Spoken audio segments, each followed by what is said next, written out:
రేపటితో ఎమ్మెల్సీ ఎన్నికల ప్రచార గడువు ముగుస్తుండటంతో తెలంగాణలో అధికార పార్టీ సుడిగాలి పర్యటన చేస్తుంది.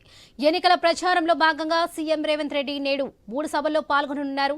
సీఎం రేవంత్ రెడ్డి టీపీసీసీ మహేష్ కుమార్ గౌడ్ ఉదయం 11 గంటలకు నిజామాబాద్, మధ్యాహ్నం 1:30 మంచిర్యాల, సాయంత్రం 3:30 కరీంనగర్లలో సభలకు హాజరు కానున్నారు. ఆయా జిల్లాలో ఎన్నికల ప్రచారం నిర్వహించనున్నారు. ఎన్నికల ప్రచారంలో సీఎం వెంట మంత్రులు, ఎంపీలు, ఎమ్మెల్యేలు ఉండనున్నారు. ప్రచార సభలకు పట్టభద్రులు భారీగా తరలి రావాలని టీపీసీసీ చీఫ్ పిలుపునిచ్చారు.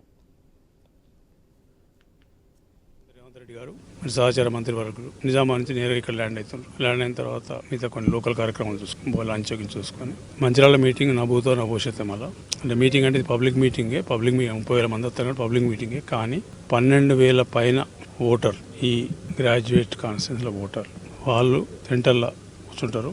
వాళ్ళకి ఐడెంటిఫికేషన్ చేసి వాళ్ళకు కూడా పాసులు అంటే వాళ్ళు మొత్తం ఐడి కార్డుతో సహా వేసి పెడుతున్నాం. 12,000 మంది ఓటర్లు మాత్రం. మిగతా కార్యకర్తలు మా వాళ్ళు 15,000 మంది వస్తారు. ఈ ఎన్నికలలో ఓటర్ల ప్రదర్శన ఎట్లున్నది, ఓటర్ ఎట్లున్నారు అనేది రేపటితోటి ఎన్నికల లెక్క తేలుతాయి. సరే, మంచిర్యాల నియోజకవర్గం చాలా ఎక్కువ మంది వచ్చినా కూడా ఉమ్మడి జిల్లా మొత్తం అన్ని జిల్లాలకు వెళ్ళి ఎంతో కొంత ఇన్వాల్వ్ చేస్తున్నాం.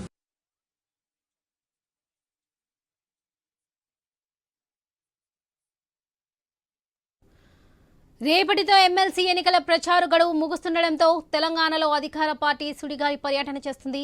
ఎన్నికల ప్రచారంలో భాగంగా సీఎం రేవంత్ రెడ్డి నేడు 3 సభల్లో పాల్గొననున్నారు.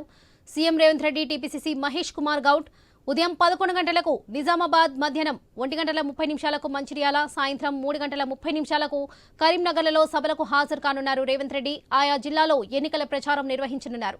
ఎన్నికల ప్రచారంలో సీఎం వెంట మంత్రులు, ఎంపీలు, ఎమ్మెల్యేలు ఉండనున్నారు. ప్రచార సభలకు పట్టభద్రులు భారీగా తరలి రావాలని టీపీసీసీ చీఫ్ పిలుపునిచ్చారు. ఇదే విషయానికి సంబంధించి మరిన్ని అప్డేట్స్ మా స్పెషల్ కరెస్పాండెంట్ సునీల్ అందిస్తారు. సునీల్, చెప్పండి. ఎమ్మెల్సీ ఎన్నికలు ఈ నెల 27వ తేదీన జరగబోతున్నాయి. ఇక ప్రచారానికి గడువు కూడా దగ్గర పడింది. ఈ క్రమంలో ప్రచారంలో పాల్గొనేందుకు స్వయంగా సీఎం రేవంత్ రెడ్డి రంగంలోకి దిగారు. ఈ రోజు ఆయన 3 సభల్లో పాల్గొనబోతున్నారు. ఉదయం 11:45కు ఆయన నిజామాబాద్ లో జరిగే పట్టభద్రుల సభలో హాజరవుతారు. అక్కడ వాళ్ళని ఉద్దేశించి కూడా మాట్లాడతారు. అక్కడ నుంచి మంచిర్యాల వెళ్తారు. మంచిర్యాలలో కూడా పెద్ద ఎత్తున సభ నిర్వహిస్తున్నారు. ఆ సభలో కూడా దాదాపుగా 30,000 మందిని తరలిస్తామని చెప్పేసి కూడా స్థానిక కాంగ్రెస్ పార్టీ నేతలు అయితే చెప్తున్నారు. మంచిర్యాల సభ తర్వాత ఆయన కరీంనగర్ సాయంత్రం 4:30కు చేరుకుంటారు.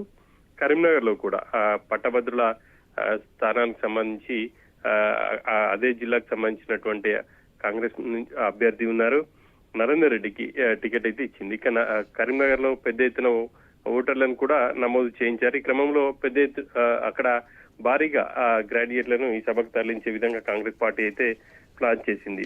ఇప్పటికే గ్రాడ్యుయేట్ స్థానానికి సంబంధించి ఆయా జిల్లాలకు సంబంధించినటువంటి ఇన్ఛార్జ్ మంత్రులు విస్తృతంగా ప్రచారం చేశారు. నియోజకవర్గాల్లో సమావేశాలు ఏర్పాటు చేశారు. ఇటు పార్టీ నేతలు కావచ్చు, అదేవిధంగా గ్రాడ్యుయేట్స్ తో సభలు అయితే ఏర్పాటు చేసి ఖచ్చితంగా కాంగ్రెస్ పార్టీకి ఓటు వేయాలని చెప్పేసి వాళ్ళు అభ్యర్థించడం జరిగింది. ఇక కరీంనగర్, మెదక్, ఆదిలాబాద్, నిజామాబాద్ ఈ స్థానం కాంగ్రెస్ పార్టీకి సిటీ స్థానం. ఈ సిటీ స్థానాన్ని నిలుపుకోవడం ఇప్పుడు కొంత క్లిష్టతరంగా మారిందనే చెప్పాలి. ఖచ్చితంగా గెలవాల్సిన అవసరం కూడా ఆ పార్టీకి అయితే ఉంది. ఇక నుంచి ప్రస్తుతం సిట్టింగ్ గా జీవన్ రెడ్డి ఉన్నారు. ఆయన్నే మొదట బరిలోకి దింపాలని చెప్పేసి కాంగ్రెస్ పార్టీ అధిష్టానం అనుకున్నప్పటికీ ఆయన ససేమిరా అనడంతో చివరికి కరీంనగర్ కు చెందినటువంటి విద్యా సంస్థల అధినేత నరేందర్ రెడ్డిని అయితే బరిలోకి దింపారు. ఇక ఆయన తరఫున ఈ రోజు సీఎం విస్తృతంగా ప్రచారం చేయబోతున్నారు. దాదాపుగా 3 లక్షల మంది పైగా ఓటర్లు అయితే ఉన్నారు. మొదటి ప్రాధాన్యత తమకే వేయాలి అని చెప్పేసి కూడా కాంగ్రెస్ పార్టీ నేతలు చెప్తున్నారు.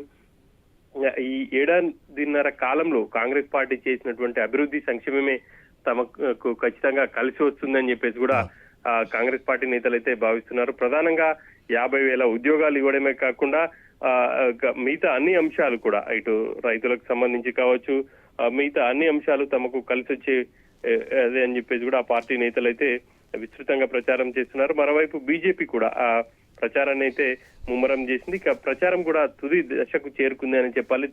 తుది దశకు చేరుకునే క్రమంలోనే స్వయంగా సీఎం ఈ ప్రచారాన్ని చేపట్టారు. వరలక్ష్మి.